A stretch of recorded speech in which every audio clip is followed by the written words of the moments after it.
வணக்கம் எல்லாருக்கும். ஒரு மறுபடியும் ஒரு வீடியோவில் சந்திக்கிறதுல சந்தோஷம். நிறைய பேர் இந்த வீடியோக்களுக்கு ஆதரவு தந்து கொண்டிருக்கிறீங்கள்,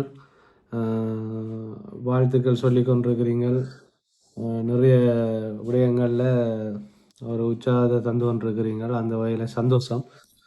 கொஞ்சம் வெளிச்சமாக இருக்கு.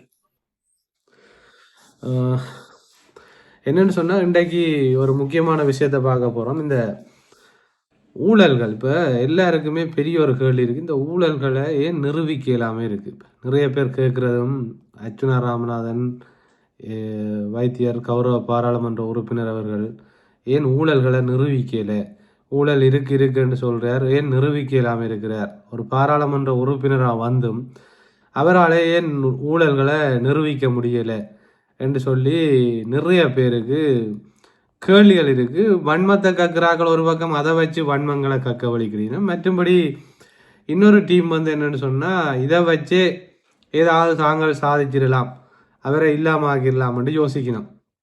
இப்போ நான் என்ன சொல்ல வரேன்னா, எங்களுக்கு இதுக்குரிய ஒரு விளக்கம் தேவை கட்டாயம். என்னன்னு சொன்னா, இப்போ ஒரு சாமானிய மக்கள் மத்தியிலையும் ஒரு கேள்வி ஒன்று இருக்கும். எப்படின்னு சொன்னா, இவரை நாங்கள் ஊழலை பிடிக்கிறதுக்கு தானே அனுப்பினாங்கள், ஒரு பாராளுமன்ற உறுப்பினராக நாங்கள் அனுப்பிவிட்டும் ஒரு பயனில்லாத மாதிரி இருக்கு என்ற மாதிரி ஒரு தோற்றப்பாடும் உருவாகும். ஒரு நான் எப்போவுமே நான் சொல்லியிருக்கிறேன், நாங்கள் ஒரு அடிமட்ட மக்களுடைய மனநிலையிலிருந்து, அதாவது அரசியல் அறிவை சரியாக புரிஞ்சு கொள்ள இயலாத மக்களுடைய மனநிலையிலிருந்து அவைன்ற கேள்விகளுக்கு ஒரு விளக்கத்தையும் அவர்கள் சம்பந்தமான ஒரு தெளிவூட்டலையும் அவர்களிட இடத்துல இருந்து சிந்திக்கிற ஒரு சிந்தனையாளர்களாக அவை சம்பந்தமான கேள்விகளுக்கான ஒரு விடையையும் தான் நாங்கள் தேடுறதுக்காகத்தான். அதை விட வைத்தியர் அர்ச்சுனா ராமநாதனுடைய அரசியல் எவ்வாறான பக்கத்தில் மக்கள் மத்தியில் போய்கொண்டிருக்கு, தேவையில்லாத வதந்திகள் வரைக்கும் நாங்கள் அதுக்கு கொடுக்க வேண்டிய பதில்களையும்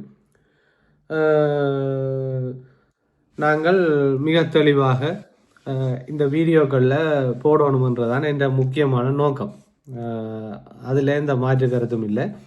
இப்போ நான் இதில் சொல்ல வரது என்னென்னு சொன்னால், இப்போ ஊழல்கள் நிறைய பிடிக்கப்படுது, ஊழல்கள் சம்பந்தமான ஃபைல்கள் கொடுக்கப்படுது, மக்கள் ஊழல்கள் சம்பந்தமான நிறைய கடிதங்களை கொடுக்கணும். அந்த கடிதங்கள் வைத்தியர் அர்ச்சுனாவோட கரத்துக்கு போன பிறகு பேசப்படுது, ஆதாரங்கள் இருக்குதுன்னு பேசப்படுது, ஆதாரங்கள் இந்த இருக்குதுன்னு சொல்லப்படுது. ஊழல்வாதிகளோட கேள்விகள் கேட்கும்போது அவர்கள் பதில் சொல்ல இல்லாமல் குளறினம், கத்தினம், இப்படியான விஷயங்கள் எல்லாம் நடக்குது. ஆனால் யாரும் ஜெயிலுக்கு போன மாதிரி தெரியலை, யாரும் சிறைக்கு போன மாதிரி தெரியலை, யாருமே தண்டனை அனுபவிக்கிற மாதிரி தெரியலை. இதுக்கு காரணம் என்னன்ற ஒரு தேடல் வடக்கில் வாழ்கிற தமிழ் மக்கள் மத்தியில், முக்கியமாக வடக்கில் வாழ்கிற தமிழ் மக்கள் மத்தியில் இருக்கு. இந்த பெரிய பெரிய முதலைகள் எல்லாம் இன்னும் பிடிபடையிலே, அவைக்குரிய தண்டனைகள் கிடைக்கப்படையிலே. அப்போ இதில் என்ன பிரயோசனம் இருக்குது? இப்போ டாக்டரை பாராளுமன்றத்துக்கு அனுப்பி இருக்கிறோம், அவரால் ஒன்றும் செய்யலையான்னு கேட்டால், முதலாவது நாங்கள் ஒரு விஷயத்தை விளங்கப்படுத்தணும். நான் இதை நிறைய இடங்களில் சொல்லியிருக்கேன். ஒரு எதிர்கட்சி பாராளுமன்ற உறுப்பினருடைய வேலை என்னன்னு சொன்னால், ஆளுங்கட்சிக்கு ஒரு ப்ரெஷரை கொடுக்கலாம், அதாவது ஆளுங்கட்சிக்கு ஒரு நெருக்கடியை கொடுக்கலாம். ஆதாரங்களை காட்டி, இப்படி ஊழல் நடக்குது, இப்படி பிரச்சனை நடக்குது, நீங்கள் பார்த்து கொண்டிருக்கிறீங்க, உங்களால் இயலாது, நீங்கள் கைகால் வழங்காத ஒரு அரசாங்கம் என்ற ஒரு பாணியில் ஒரு நெருக்கடியை கொடுக்கலாம். அந்த நெருக்கடி ஆளுங்கட்சிக்கு தேர்தல் அரசியலுக்கும் அவைய கட்சி அரசியலுக்கும் பெரிய ஒரு பாதிப்பை உருவாக்கும். அது எந்த எதிர்கட்சி பாராளுமன்ற உறுப்பினர்களாக இருந்தாலும் அவர்களுடைய லிமிட், அவர்களுடைய அந்த வேலை அதுதான். அவைய கையில் பெரிய ஒரு அதிகாரம் கொடுக்கப்படாது, ஆனால் எதையும் கேட்கக்கூடிய ஒரு வல்லமையையும் கேட்கக்கூடிய ஒரு சிறப்புரிமையும் பாராளுமன்றம் வழங்குது. அந்த சிறப்புரிமையில தான் வைத்தியர் அர்ச்சுனா ராமநாதன் எங்களுடைய பாராளுமன்றத்துக்குள்ள போய் இந்த ஊழல்வாதிகள் சம்பந்தமாக தோலுரிச்சு வடிவா பெயர்களை சொல்லி எத்தனை கோடி எத்தனை லட்சம் ஊழல்கள் செய்திருக்கணும்ன்றதை தெளிவுபடுத்தி பாராளுமன்றங்களில் பேசிக்கொண்டு வர. ஆனால் இந்த நடைமுறைப்படுத்த வேண்டிய பொறுப்பு யார்கிட்ட இருக்குன்னு சொன்னால், ஆளுங்கட்சியில் இருக்கிற அமைச்சர்மார், பாராளுமன்ற உறுப்பினர்களிட தான் இருக்கு. இப்போ அவை நேரடியாகவே ஜனாதிபதியுடைய ஒரு கண்காணிப்புக்கு கீழே, அதுவும் முக்கியமாக இந்த என்பிபி அரசாங்கம் ஜனாதிபதியோட நேரடி தொடர்பாடலுக்குள்ளதான் அவை இருக்கணும். அப்போ நேரடி தொடர்பாடலுக்குள்ள, நேரடி அவதானிப்புக்குள்ள இருக்கிற இவியலுக்கு நேரடியாகவே இந்த பிரச்சனைகளுக்கு தீர்வு கொடுக்கக்கூடிய சக்தி அவை இந்த கையில் தான் இருக்கு. ஆனால் அது இருக்கான்னு கேட்டால் அது கேள்விக்குறி. நான் சொல்கிற விளங்கு தானே. இப்போ அந்த அதிகாரம் அவன் கையில் இருக்குது, அதை அவன் வச்சிருக்கணுமான்னு கேட்டால் அது கேள்விக்குறி. இப்போ என்னென்னு சொன்னால், எந்த நேரமுமே நாங்கள் ஊழலுக்குரிய ஆதாரங்களையும் குற்றச்சாட்டுகளையும் வைத்தியர் அர்ச்சுனா ராமநாதன்கிட்ட கொடுத்துட்டு அவர் அதுக்கான நடவடிக்கையை பூரணமாக எடுக்கணும் என்று நினைக்கிறது வந்து அது எங்களுடைய அறியாமை என்று தான் சொல்லணும். என்னென்னு சொன்னால், ஒரு பாராளுமன்ற உறுப்பினர், அதுவும் எதிர்கட்சி பாராளுமன்ற உறுப்பினருடைய லிமிட் வந்து எவ்வளவுன்றது எங்களுக்கு விளங்கணும். ஆனால் இதே விஷயத்தை மற்ற எதிர்கட்சி பாராளுமன்ற உறுப்பினர்கள் கேட்கிறார்களா, கதைக்கிறார்களா, அரசாங்கத்துக்கு உண்மையான ஒரு நெருக்கடியை கொடுக்குறார்களான்னு கேட்டால் அது வந்து 100% இல்லை என்று தான் சொல்லணும். அவர்கள் தங்களுடைய தேர்தலுக்கான அரசியல் நெருக்கடியை கொடுப்பார்கள். எப்படி என்று சொன்னால், தையட்டி விகார, அடுத்தது வந்து செம்மணி, அடுத்தது வந்து மயிலட்டி. இது வந்து உண்மையிலேயே மக்களுடைய பிரச்சனை. வடிவா விளங்கி கொள்ளுங்க. சும்மா அந்த வெட்டி போட்டு தேவையில்லாமல் வேலைகளை பார்க்க வேண்டாம். என்ற முழு வீடியோவையும் பார்க்குறாங்களுக்கு தான் என்னுடைய கருத்துக்கள் சரியாக புரியும். நான் வந்து நிறைய நேரங்கள் வீடியோ போடுறதில்ல, 1 மணித்தியாலம் 1/2 மணித்தியாலம் உண்டு. என்னுடைய வீடியோக்கள் 15 நிமிடங்கள் 10 நிமிடங்கள் அல்லது ஒரு 20 நிமிடங்களுக்கு உட்பட்ட ஒரு இதில் தான் என்னுடைய வீடியோக்கள் இருக்கும். அப்போ ஒரு விஷயத்தை விளங்கி கொள்ளுங்க, இந்த எதிர்கட்சி பாராளுமன்ற உறுப்பினர்கள் வைத்தியர் அர்ச்சுனா ராமநாதன் கேட்பது போல எல்லாருமே சேர்ந்து போய் கேட்பினமாக இருந்தால் அது பெரிய ஒரு நெருக்கடியை அரசாங்கத்துக்கு கொடுக்கும். நிச்சயமாக அந்த ஊழல்வாதிகள் தண்டிக்கப்படணும். ஆனால் இன்றைக்கு ஊழல்வாதிகள் தண்டிக்கப்படாமல் இருக்கிறதுக்கும் அவர்கள் காப்பாற்றப்படுவதற்கும் மிக முக்கியமான காரணத்தை தான் நான் இப்போ சொல்ல போகிறேன். அது வந்து நிறைய மக்களுக்கும் தெரியும். ஆனால் நாங்கள் இந்த காணொளி வழியாக நாங்கள் வந்து சில விஷயங்களை ஒரு அறியாத அடித்தட்டு மக்களுக்கு நாங்கள் கொண்டு போய் சேர்க்கணும். இன்றைக்கு நிறைய பேருக்கு கேள்வி இருக்கும், அது ஒரு பெரிய பிரச்சனையாகவும் இருக்கும். ஏன் இது நடக்கலை, ஏன் இப்படி செய்யலை, எதுக்காக இப்படியே இழுபட்டு கொண்டு போகுது, இந்த ஊழல்கள் வந்து பிடிபடையிலேயே, வைத்தியர் அர்ச்சுனா ஆதாரம் இருக்குன்னு சொல்கிறார், இன்னும் அந்த ஆதாரத்தை அவர் கொண்டு நிரூபிக்கலையா? ஒரு பெரிய தொழிலதிபருக்கு சில நடைமுறைகள் விளங்கலைன்னு சொன்னால் நாங்கள் சிந்திக்கணும். ஒரு பெரிய தொழிலதிபருக்கு லஞ்ச ஊழல் ஆணைக்குழுவில் கொண்டே கொடுத்தா உடனே இதுக்கு தீர்வு வருமானு கேட்குற அளவுக்கு தீர்வு வருமென்று சொல்கிற ஒரு நம்பிக்கையோடு அவர் ரிப்பேராக இருந்தால் நாங்கள் சிந்திக்கணும். அடுத்தது வந்து இந்த ஊழல் முதலைகளை பாதுகாக்கிறது யார்? இப்போ உங்களுக்கு தெரியும், இன்றைக்கு காலையில் வைத்தியர் அர்ச்சுனா ராமநாதன் அவர்கள் ஒரு வீடியோ ஒன்று போட்டிருக்கிறார் வடக்கு மாகாண ஆளுநர் சம்பந்தமாக. இப்போ இந்த ஊழல்கள் நிரூபிக்கப்படாமல் இருக்கிறதுக்கு காரணம் என்ன என்று கேட்டால், ஊழல்வாதிகள் கைது செய்யப்படாமல் இருக்கிறதுக்கு காரணம் என்னன்னு கேட்டால், இந்த ஊழல்கள் வந்து ஒரு தனிநபரோடு சம்பந்தப்பட்டது இல்லை. இப்போ ஒரு கள்ளன் வந்து தனியாக அவன் களவெடுத்து கொண்டு போனால் நாங்கள் அவனை பிடிக்கலாம், அவனுக்கு ஒரு தண்டனையை கொடுக்கலாம். ஆனால் ஒரு 15 பேர் சேர்ந்து ஒரு தொலைபேசியை களவெடுத்தா அது ஆற்ற கையில் இருக்குதுன்றது முதலாவது பிரச்சனை. மற்றது அந்த தொலைபேசியை பறிக்கிறதுக்கு அல்லது தொலைபேசி உரிமையாளரோ அல்லது அந்த தொலைபேசியை களவு கொடுத்தவரோ பிடிக்க போய்க 15 பேரும் அவரை எதிர்ப்பார். அதை விளங்கி கொள்ளுங்க. இப்போ ஒரு தேங்காய் களவெடுக்கிறோன்னு தேங்காய் களவெடுத்து கொண்டு போனான்டா தேங்காய் கல்லனை பிடிக்கலாம். ஆனால் தேங்காய் களவெடுக்க ஒரு கூட்டமாக வந்து நின்று களவெடுத்து போட்டு போனால் ஆரை கல்லறன்னு சொல்கிறது. எல்லாரும் சேர்ந்து என்ன கல்லன்னு சொல்லி விட்டாங்கன்னா அதில் இருக்கிற இப்போ ஒரு 10 பேர் சேர்ந்து சொல்கிறாங்க இவர் தான் கள்ளனண்டு. ஆனால் களவெடுத்தது 10 பேரும். ஆனால் ஒரு தனி மனிதனா 10 பேரும் சேர்ந்து இவர் தான் கள்ளர், நாங்கள் களவெடுக்கையில் இவர் பொய் குற்றச்சாட்டு சொல்கிறாருன்னு 10 பேரும் சொல்லியிருக்க அதில் இருக்கிற சமூகம் ஒருத்தண்ட கதையை கேட்க விரும்பாது. 10 பேர்ற கதையை தான் அவை இந்த மைண்டுக்குள்ளே ஓட வைக்கும். இப்போ இந்த மருத்துவ மாஃபியான்னு சொல்லியிருக்க, மருத்துவ மாஃபியான்றது தனி சத்தியமூர்த்தி மட்டும் இல்லை, அவர் பெரிய ஒரு முதலை, அவருக்கு பின்னால் நிறைய சின்ன சின்ன முதலைகள் இருக்குது. இப்போ தெல்லிப்பளை வைத்தியர் கிருசாந்தி என்றவா வந்து ஒரு பெரிய முதலை, அவாக்கு பின்னால் நிறைய சின்ன சின்ன முதலைகள் இருக்குது. அவாக்கு பெரிய முதலை இருக்குது கௌரவ பாராளுமன்ற உறுப்பினர் கயந்திரமேர் பொன்னம்பலம். அப்போ நீங்கள் சிந்திச்சு பாருங்க, இப்படியான ஒரு விலை பின்னலுக்குள்ளே இருக்கிற ஊழல்வாதிகளை பாதுகாக்கிறதுக்கு பாராளுமன்ற உறுப்பினர்கள் இருக்கிறார்.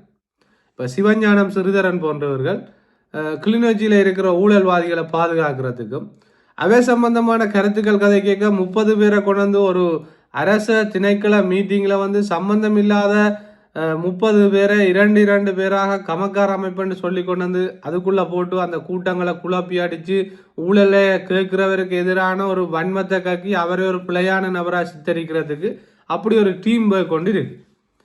அப்படியே வந்து பார்த்தா நீங்கள் யாழ்ப்பாணத்துக்குள்ளே வந்தால் கயேந்திரகுமார் பொன்னம்பலம், அதை மாதிரி NVP அமைச்சர் சந்திரசேகர், இளங்குமரன், ஜெயச்சந்திரமூர்த்தி, ரஜீவன், இப்படி அவை ஒரு டீமாக இருக்கணும் ஊழல்வாதிகளை காப்பாரு. இப்போ அமைச்சர் சந்திரசேகரை பொறுத்தளவில் சைக்கிள் கட்சி ஊழல்வாதி என்று சொன்னால் அவருக்கு பிரச்சனை இல்லை.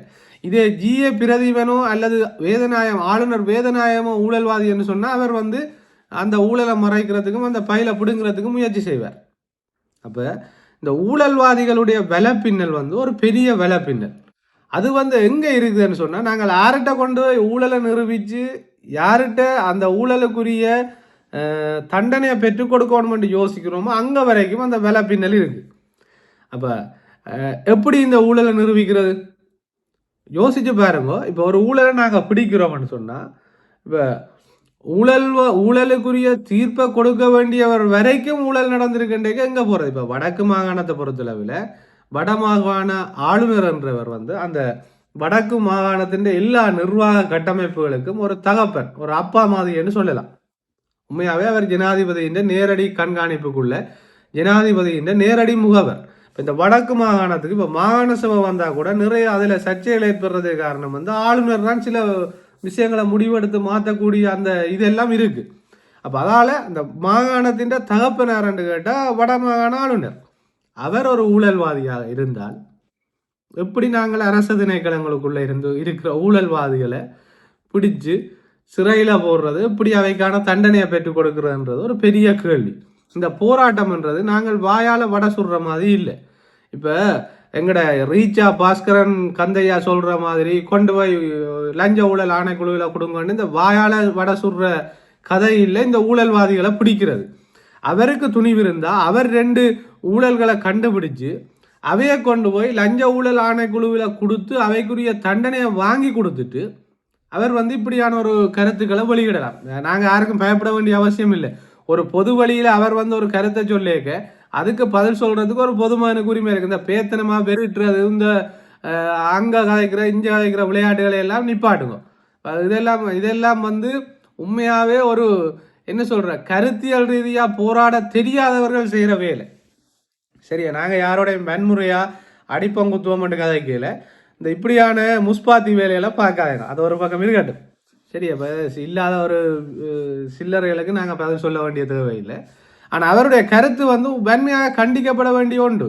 இப்போ ஒரு ஊழல்வாதியை காப்பாற்றுறதுக்கு எப்படியெல்லாம் பின்னல் இருக்குன்னு யோசிச்சு பாருங்க. இந்த ஊழலை நிரூபிக்கிறதுன்றது வந்து ஒரு சாதாரணமான விஷயம் இல்லை. இப்போ இந்த ஏழை மக்கள் புரிஞ்சு கொள்ளணும். நானே இந்த வீடியோவை ஏன் இப்படி பதிவு செய்கிறேன்னு சொன்னால் அடித்தட்டில் இருக்கிற மக்கள் புரிஞ்சு கொள்ளணும். வைத்தியர் அர்ச்சுனா ராமநாதன் எப்படிப்பட்ட ஒரு போராட்ட களத்தில் நிற்கிறார்ன்றது எங்களுக்கு தெளிவாக தெரியணும். இப்போ ஒரு வடமாகாண ஆளுநர் என்றவர் நான் முதல் சொன்ன மாதிரி அவர் வந்து அந்த மாகாணத்தின் முதுகெலும்பு அல்லது முள்ளந்தண்டு அவர் தான் தலை என்ற மாதிரி இருக்கு. இப்போ ஒரு உடம்பின் கைகால் எல்லாம் இருக்கிற மாதிரி, கண் இருக்கிற மாதிரி, காது இருக்கிற மாதிரி தலை என்றதும் மூளை என்றதும் மிகவும் முக்கியமானது. இப்போ எங்களோட கையை கூட சாப்பிடன்னு சொல்றது வந்து எங்களோட மூளை, எங்களோட சிந்தனை தான். அந்த சிந்தனை அதை செய்ய தொடங்க தான், அதை யோசிக்க தொடங்க தான் எங்களோட கை வந்து சோத்து கோப்பைக்குள்ளே போகுது. அதை உலகி கொள்ளுங்க. நாங்கள் சாப்பிட்ற சாப்பாட்டு கோப்பைக்குள்ளே வந்து எங்களோட கை போகுது, மூளை சொல்லேக்க தான். தானாக கை போகாது. அந்த மூளை நாங்கள் எதை சிந்திக்கிறோமோ எதை செய்யணுமென்று எங்களோட யோசனை உருவாகுதோ அந்த யோசனை தான் எங்களுடைய சரீரத்தை எங்களோட உடம்பை வந்து இயல்பாக்கமடைய செய்யுது. இப்போ அந்த வகையில் ஆளுநர் என்றவர் வந்து வடக்கு மாகாணத்தின் முக்கியமான ஒரு முடிவுகள் எடுக்கக்கூடிய முக்கியமான ஒரு இடத்துல இருக்கிறார். பாராளுமன்ற உறுப்பினர்கள் கொண்டு போய் எதிர்கட்சி பாராளுமன்ற உறுப்பினர்கள் கொண்டு போய் ஊழல்களை நிரூபிக்க முற்படைக்க அந்த ஊழலை உண்மையாகவே கண்டுபிடிக்கிறதுக்கு உதவி செய்ய வேண்டியதும் அதில் உறுதுணையான அந்த ஊழல்வாதிகளை பிடிச்சு சிறையில் அடைக்க வேண்டியதும் இந்த ஆளுநரும் ஆளுங்கட்சியில வேலை. அவைன்ற கையில் தான் இந்த அதிகாரங்கள் இருக்குது. இப்போ இந்த ஆளுநரை பார்த்தீங்கன்னா தனக்கு எதிராக அல்லது தங்கள் சம்பந்தமான ஒரு விமர்சனம் பிறகு தன்னுடைய அதிகாரத்தை எப்படி பயன்படுத்தினார்ன்றதுக்கு சாவச்சேரி தவிசாளர் உபதவிசாளர் கிஷோருடைய வழக்கு, கிஷோருடைய சம்பவம் வவுனியாவில் ஒரு தவிசாளர் காண்டிவனுடைய சம்பவம் எங்களுக்கு நல்ல உதாரணம். இந்த ஆளுநருடைய பவர், இந்த ஆளுநருடைய பவர் எப்படி இருக்குமென்றது. இப்போ அவைன்ற தீர்ப்புகள் சரியா பிள்ளையான்றதை பற்றி இங்கே கதைக்க வரையில. அது பிள்ளையானது. இப்போ கிஷோர் எல்லாம் அவரை சம்பந்தமான நிறைய விமர்சனங்கள் இருக்குது. இப்போ அதை நாங்கள் ஆளுநர் பிள்ளையா பிடிச்சி உள்ள போட்டார்ன்னு சொல்ல வரையில அவர் தன்னுடைய தேவைக்காக தன்னுடைய அதிகாரத்தை எப்படி சரியா பயன்படுத்தியிருக்கு, அந்த அதிகாரம் எவ்வளவு தூரம் வேலை செய்திருக்கு. ஒரு மக்களால் தெரிவு செய்யப்பட்ட உபதவிசாளரை தூக்கி எறிகிற அளவுக்கு ஆளுநருக்கு அதிகாரம் இருக்குன்னு சொன்னால், நான் சொல்கிற வடிவாக கவனிச்சுக்கொள்ளுங்க. ஒரு மக்களால் தெரிவு செய்யப்பட்ட உபதவிசாளரை பதவியிலிருந்து தூக்கி எறிகிறதுக்கும் இனிமேல் அவர் தேர்தல்களில் நிற்கலாது என்ற அளவுக்கு அவருடைய வல்லமை இருக்குன்னு சொன்னால் ஏன் ஊழல்வாதிகளுக்கு இந்த பவரை பயன்படுத்தலாது? இதான் என்னுடைய கேள்வி. ஜிஏ முரளிதரனாக இருக்கட்டும், ஜிஏ பிரதீபனாக இருக்கட்டும், அல்ல அரச திணைக்களங்களில் இருக்கிறவர்களாக இருக்கட்டும், அல்லது வைத்தியர் சத்தியமூர்த்தியாக இருக்கட்டும், அல்லது வைத்தியர் தெல்லிப்பள வைத்தியர் கிருசாந்தியா இருக்கட்டும், இவர்கள் சம்பந்தமான ஊழல்களுக்கு ஆளுநராலே நடவடிக்கை எடுக்கலாது. ஏன் இந்த ஆளுங்கட்சியால் நடவடிக்கை எடுக்கலாது? அப்ப ஊழல்வாதிகளை காப்பாற்றுறதும் ஊழல்களை நிரூபிக்க விடாமல் தடுக்கிறதும் யாருன்னு கேட்டா இந்த இப்படிப்பட்ட கட்டமைப்புகளில் இருக்கிறார்கள், இப்படிப்பட்ட வெல பின்னல்களோட இருக்கிறார்கள். அப்ப ஒரு விஷயம் கிளியரா எங்களுக்கு தெரியணும். அடுத்த வீடியோக்களில் நான் தெளிவாக போடுவேன். இதுக்கு நாங்கள் என்ன செய்யணும்ன்றது, ஊழல்வாதிகளுக்கு தண்டனை பெற்றுக் கொடுக்கணும்னா நாங்கள் என்ன செய்யணும் என்று சொல்றதுக்குரிய விஷயத்தை நான் தெளிவாக இன்னொரு வீடியோவில் போடுறேன். ஆனால் ஒரு விஷயத்தை விளங்கிக் கொள்ளுங்க. காலவ வைத்தியர் அர்ச்சுனா சொன்னார், ஆதாரங்களை அழிக்கிறதுக்கும் ஆதாரங்களை கொடுக்கக்கூடாது என்று சொல்கிற அளவுக்கு ஆளுநர் செயற்படுறாருண்டா ஆளுநர் அதுக்குள்ளே இவ்வளவு ஊழல்களில் சம்மந்தப்பட்டிருப்பார், அல்லது இந்த ஊழல்வாதிகளோட இவ்வளவு ஒரு நட்புறவாக இருப்பார். இப்படியான ஒரு அரச தரப்பு எப்படி ஊழலை ஒழிக்கும்? சிந்திச்சு பாருங்க. சும்மா சிம்பிளாக சிந்திங்க. இப்போ நாங்கள் பெரிய அரசியல் எல்லாம் கதைக்க பிறகு நான் பெரிய அரசியல் வித்துவானும் இல்லை, எனக்கு அரசியலும் தெரியாது. வைத்தியர் அர்ச்சுனா ராமநாதன் இந்த அரசியலுக்குள்ளே வர்றதுக்கு முதல் அரசியலை பற்றி சிந்திக்கிற ஆள் இல்லை. நான் அரசியலை பற்றி பார்க்குறேன். சாணக்கியன் எம்பி சில நேரம் பாராளுமன்றத்தில் சத்தமாக இங்கிலீஷில் தமிழில் கத்துவார். அப்போ எனக்கு ஒரு இது ஒன்று இருக்கும். சில நேரம் அதுகளை தட்டி பார்ப்பேன். மற்றும்படி இந்த அரசியல் சம்பந்தமாக எங்களுக்கு எந்த நாட்டமும் இல்லை. ஆனால் நான் இப்போ என்ன யோசிக்கிறேன்னு சொன்னால், ஒரு சாமானியனா நாங்கள் அரசியலை புரிஞ்சு கொள்ள கிடையாது. இவ்வளவு எவிடன்ஸ் இருக்குது, இத்தனை ஃபைல் இருக்குது, இத்தனை டாக்குமெண்ட்ஸ் இருக்குது, இத்தனை ஆதாரங்களை அனுப்புகிறாங்க, புலம்பெயர் தேசத்துல இருந்து அனுப்புகிறாங்க, ஊரில் இருக்கிறவங்களை அனுப்புகிறாங்க, ரகசியமாக எங்களுடைய கதைக்கிறாங்க. டாக்டருக்கு நான் இப்படி ஒரு எவிடன்ஸை கொடுத்துருக்கிறேன், அதைத்தான் டாக்டர் இன்றைக்கு பாராளுமன்றத்தில் கதைச்சவரன்ட்டு எங்களுக்கு கோல் எடுத்து சொல்கிறாங்க. இப்படி எல்லாம் இருக்கேக்க, சாட்சிகள் எல்லாம் இப்படி இருக்கேக்க, இந்த சாட்சிகள் அழிக்கப்படுவதற்கும் ஊழல்வாதிகள் காப்பாற்றப்படுவதற்கும் காரணம் யாருன்னு கேட்டால் எங்கட தமிழ் தேசிய வித்துவான்கள், போலி தமிழ் தேசியம் பேசிக்கொண்டிருக்கிற சிறிதரன் கயந்திரோமார் பொன்னம்பலம். அதே மாதிரி இந்த வடக்கு மாகாண ஆளுநர் ஜிஏ பிரதீபன், ஜிஏ முரளிதரன் எத்தனை ஊழல்வாதிகளை அன்றைக்கு கிளிநொச்சி டிசிசி மீட்டிங்ல காப்பாற்றி விட்டாருன்னு பார்த்துனீங்க தானே. அவர் மாட்டுப்பட போறாருன்றோன்னு, அவர் பிடிபட போறாருன்றோன்னு எத்தனை ஊழல்வாதிகளை காப்பாற்றி விட்டார். அமைச்சர் சந்திரசேகர் முழு ஊழலை மறைச்சு ஊழலை அழிக்க, ஊழல் சம்பந்தமான ஆதாரங்களை அழிக்க முற்பட்டதை பார்த்தீங்க தானே கிளிநொச்சி டிசிசி மீட்டிங்கில். இப்போ ஆளுநர் வேதநாயகம் என்ன செய்கிறாருன்னா, வடக்கில் இருக்கிற முழு ஊழல்வாதிகளையும் காப்பாற்றுறதுக்கும் ஊழலுக்குரிய ஆதாரங்களை அழிக்கிறதுக்கும் முயற்சி செய்கிறார். இப்போ இதில் வைத்தியர் அர்ச்சுனா ராமநாதனை எப்படி நாங்கள் குறை சொல்லலாம்? பாராளுமன்ற உறுப்பினர் அர்ச்சுனா ராமநாதன் என்ன செய்யலாம்? உண்மையிலேயே அவர் தன்னுடைய லிமிட் எல்லாம் தாண்டி தான் நிறைய வேலைகளை செய்கிறார். அதை நாங்கள் புரிஞ்சு கொள்ளணும். இப்போ அவர் அமைதியாகிட்டார், அவருடைய பேச்சுகள் மாறிட்டு, அவர் கோவப்படுறதை நிப்பாட்டிட்டார். இனி யார்கிட்ட போய் நாங்கள் எந்த ஒரு பாராளுமன்ற உறுப்பினர் ஊழல்வாதிகளுக்கு எதிராக சத்தம் போட்டு கத்துவார்? யோசிச்சு பாருங்க.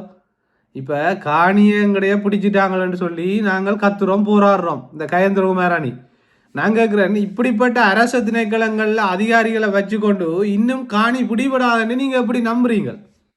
நாளைக்கு ஒரு ஆட்சி மாற்றம் வந்தாலோ அல்லது நாளைக்கு வைத்தியர் அர்ச்சுனா ராமநாதன் இல்லை என்று சொன்னாலோ அரசியலில் நான் கேட்குறேன், இந்த காணி பிடிபட்ட காணிக்காக போராடுறீங்கள். எத்தனையோ கல்லர் காணியை இப்படி களவா விற்கிறதுக்கும் ஆத்தம் பண்ணி காணி என்று காட்டுற அளவுக்கு ஜிஏ எல்லாம் நீங்கள் பேசாமல் விட்டுட்டு இருக்கிறீங்களே. இப்போ ஜிஏ முரளிதரன் எல்லாம் ஒரு 6 மெப் பண்ணி அது காணியா மெப் பண்ணி களவெடுத்துருக்குறாங்க. அப்ப இப்படிப்பட்ட கல்லறை நீங்க விட்டு வச்சுட்டு போன காணியை பற்றி கதைக்கிறீங்கள், அது ஓகே, அது பிடிக்கப்படத்தான் வேணும். ஆனா எந்த கேள்வி என்னண்டா, இப்ப இருக்கிற காணியெல்லாம் சுவீகரிக்க போறாங்க, தங்களுக்கு தேவையான ஆக்களுக்கு கொடுக்க போறாங்க. இன்றைக்கு தமிழாக்களுக்கு கொடுக்குறாங்க, நாளைக்கு இதே சிங்களாக்கள் காசு கூட கொடுத்து அவங்களுக்கு கொடுக்க போறாங்க. என்ன செய்ய போறீங்க? அப்ப இதுக்காக போராட வேண்டியதார், இதை பற்றி சிந்திக்க வேண்டியதார், இதுதான் எங்களுக்கு முக்கியம். அப்ப ஊழல்கள் நிரூபிக்கப்படாமல் இருக்கிறதுக்கு காரணம் தமிழர்களால் தெரிவு செய்யப்பட்ட போலி தமிழ் தேசியம் பேசுகிறார்களும் அரச திணைக்களங்களில் இருக்கிற உயர் அதிகாரிகளும் எங்களுக்கு நீதிபதி என்று நாங்கள் நினைச்சு கொண்டிருக்கிற ஆளுநர் உட்பட பெரிய பெரிய அமைச்சர் உட்பட அரசாங்க தரப்பும் தான் இன்றைக்கு ஊழலை மறைச்சு ஊழலை நிரூபிக்க விடாம ஊழலை பற்றி தட்டி கேட்க வாரால சிறையில போடுறதுக்கு முயற்சி செய்யுது. இவ்வளவுதான் விளக்கம். இன்னொரு வீடியோவில் சந்திப்போம். நன்றி, வணக்கம்.